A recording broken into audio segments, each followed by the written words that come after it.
Hey everyone, welcome to This Explainer. Today we're diving into a medical mystery that is honestly incredibly frustrating. We're talking about those times when your body is practically screaming that something is wrong, but every single medical test comes back saying you're perfectly normal. It's an invisible struggle. But right out of the gate, I need you to hear this. Your symptoms are real. There is a physiological reason you're feeling this way. And by the end of this explainer, we're going to break down the exact mechanical failure happening inside you and more importantly, how to fix it. So, does this sound familiar? You wake up, swing your legs out of bed, and boom, you instantly feel dizzy. Or maybe your heart just starts pounding right out of your chest just from standing in the kitchen making coffee. Or you get hit with this sudden crushing exhaustion in a crowded room. You go to the doctor, they run all the blood tests, do an EKG, maybe check your stomach, and they just say, well, everything looks fine. Yet every single morning you're battling these intense physical symptoms. And that brings us to a really heartbreaking reality. So many patients say, I'm exhausted, but my tests are perfectly normal. My family just thinks I'm being lazy. Because this doesn't show up on a standard blood panel, people can suffer for 5 to 6 long years in total isolation before they finally get an answer. I mean, 5 to 6 years? That is a massive amount of time to feel absolutely terrible, while people around you subtly suggest it's just a lack of exercise, or worse, that it's all in your head. Okay, let's dive into this. Because of that dizziness, the sudden sweating, and that heavy fatigue, patients are so frequently misdiagnosed with things like a panic disorder, low blood sugar, or even depression. But the actual medical reality for a lot of these folks, it's autonomic nervous system dysfunction. The issue is absolutely not that you have a weak constitution or some psychological block. It is a completely objective, measurable miscommunication happening right inside your body. Section 1. The real culprit. A regulatory misfire. All right, to understand this misfire, we first got to understand the autonomic nervous system, or the ANS. Think of this as your body's involuntary control center. It manages your heart rate, the expansion and contraction of your blood vessels, sweating, digestion, the whole shebang.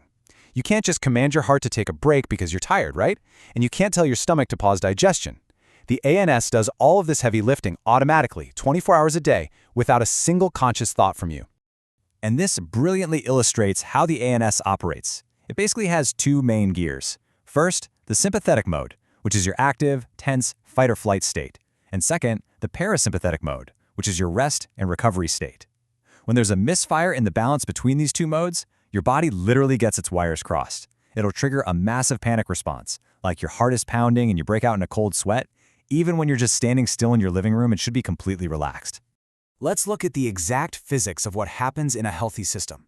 When a healthy person stands up, gravity immediately tries to pull their blood right down to their feet. But the ANS reacts instantly. So, step 1, you stand. Step 2, the nervous system tells your blood vessels to tighten up. Step 3, your leg muscles engage to act like a pump, shooting that blood straight back up to your brain. Your blood pressure is flawlessly regulated, and you feel totally fine. Now, contrast that with a system experiencing dysfunction. Step 1, you stand up. But step 2, your ANS misfires, and those blood vessels, they fail to tighten. Because of this, step 3 happens. Gravity wins. Your blood instantly drops and pulls heavily in your lower body. Suddenly, your brain is deprived of adequate blood flow, and that triggers that intense dizziness, the pounding heart trying desperately to pump blood upward, and those incredibly heavy, tired legs. Section 2. The shopping mall trap.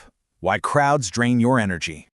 Now, what's really interesting about this is a highly counterintuitive fact. Slow walking is physiologically identical to standing still. When you go to a shopping mall or a crowded department store, you might think you're getting some exercise by walking around. But physically, to your vascular system, browsing slowly is the exact same as just standing in one place.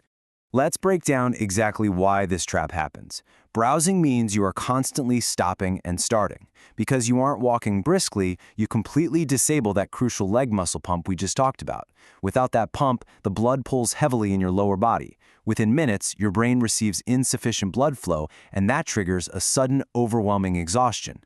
So if you've ever felt the urgent need to just sit down right in the middle of a crowd, it's not because you hate shopping, it's a literal blood flow crisis. Section 3. 3 simple remedies. Retraining your body at home. Okay, let's talk solutions. The ultimate secret weapon here is what the medical community calls the second heart. Your second heart is actually your calf muscle. When activated, it acts as a crucial physiological pump to manually push that pooled blood from your legs right back up to your brain. It does the heavy lifting that your autonomic nervous system is currently struggling with. Here is exactly how you train that second heart. Step 1. Stand with your feet shoulder-width apart and lightly hold a chair or a wall for balance. Step 2. Raise your heels to stand on your tiptoes and hold that squeezing your calves for about 3 seconds. Step 3. Lower your heels very slowly. You'll want to repeat this about 10 times. Now, you don't want to bounce up and down. It's all about that slow, deliberate muscle contraction. You can even do tiny, subtle heel lifts while waiting for a train or standing in line at the grocery store just to keep that blood moving. Moving on to remedy number 2, release back and neck tension. This is so vital because your autonomic nerves run right along your spine. If your back and neck are severely stiff, it literally traps your body in a tense, shallow breathing mode, locking you right into that sympathetic fight-or-flight state. We need to physically loosen those areas to help the nervous system calm down. So you can use a few simple tension release tactics here. First, if you have a foam roller, gently roll your upper back on it, just enough to open up your chest and deepen your breathing. Second, use your fingers to lightly massage that diagonal muscle from your neck down to your collarbone. Finally, softly press your temples to relieve any unconscious jaw clenching.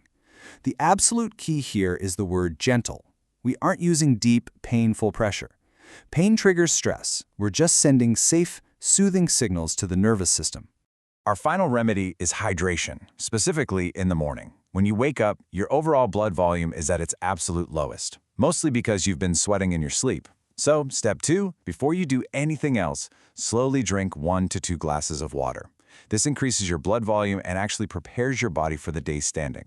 Now, a really crucial medical caveat here. If you have a heart condition, kidney disease, or high blood pressure, you absolutely must consult your doctor before increasing your fluid or sodium intake, okay? Section 4. You are not alone. Moving forward with confidence. It is absolutely vital to remember this. Your body isn't weak. It's just asking for a little help to regulate itself. This entire time, you haven't been fighting a flaw in your character or some lack of willpower. You have literally been dealing with a mechanical regulation issue. Your blood was dropping to your feet.